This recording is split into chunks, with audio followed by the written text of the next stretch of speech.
कौन है आईएएस कौशल राज, जिनका ट्रांसफर सीएम योगी करते थे तो पीएम मोदी रुकवा देते थे। अब 6 साल बाद हुआ तबादला, बने योगी के सचिव।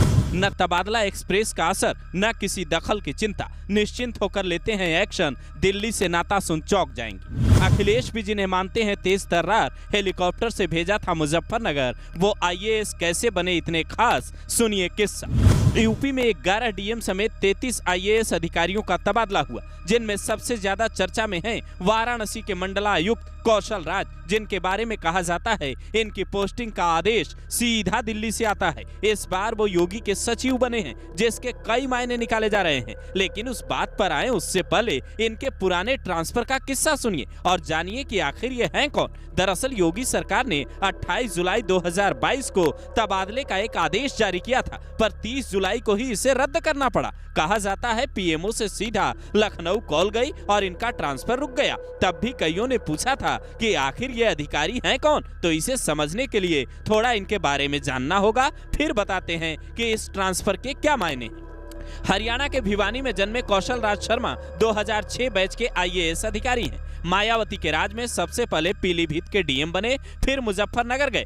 साल 2013 में जब मुजफ्फरनगर सुलगा तो वहां की कमान संभाली, शांति स्थापित की। प्रयागराज में 4 महीने तो वहीं कानपुर लखनऊ में लंबे वक्त तक ये डीएम रहे। 2 नवंबर 2019 को वाराणसी के डीएम बने, कई नए प्रोजेक्ट पर काम किया। 2020 में फेम इंडिया के मैगजीन में टॉप 50 डीएम में इनका नाम शामिल हुआ। स्वनिधि योजना में वाराणसी अव्वल बना तो मोदी ने साल 2022 में इन्हें पीएम एक्सीलेंस अवार्ड भी दिया। ये तस्वीरें कोविड काल के दौरान की हैं, जब खुद सड़कों पर ये देखने उतर गए कि कहीं कोई दुकानदार महंगे दाम पर सामान तो नहीं बेच रहा। तब कई दिग्गजों ने ट्वीट कर लिखा था अधिकारी ऐसे होने चाहिए। इन्होंने कोविड के वक्त जानवरों का भी खूब ख्याल रखा। रात में कुत्ते को बिस्किट खिलाते नजर आए, जिसकी तस्वीरें खूब वायरल हुई। टेक्सटाइल इंजीनियरिंग में एमटेक और लोक प्रशासन में मास्टर डिग्री रखने वाले कौशल राज का प्रबंधन बेहद शानदार कहा जाता है। इन्होंने ऐसे काम किए कि वाराणसी में कोई बड़ा प्रदर्शन इनके दौरान नहीं हुआ। सीएए एनआरसी का असर वहां बिल्कुल नहीं दिखा।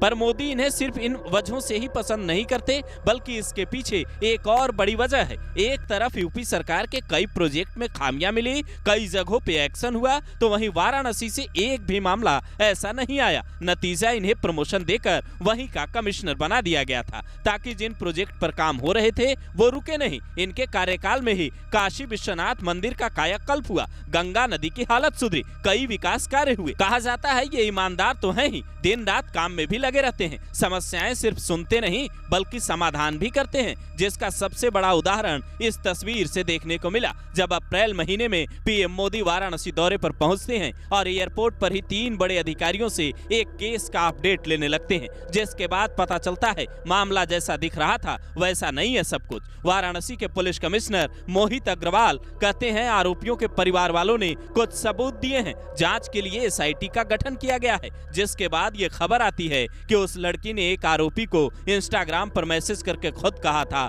मैं आ रही हूँ। 29 मार्च से 4 अप्रैल के बीच उसने खुद ही अपने इंस्टाग्राम पर कई तस्वीरें अपलोड की, जिसके बाद ये कहानी पूरी तरह से घूमती नजर आई। कहा जाता है पीएम मोदी के सीधे दखल के बाद कौशल राज शर्मा ने भी इस केस को बारीकी से देखा और फिर कई खुलासे हुए। अब ये सीधा योगी आदित्यनाथ के सचिव बन गए हैं। इस पोस्टिंग पर आप क्या कहेंगे? अपनी राय जरूर दें।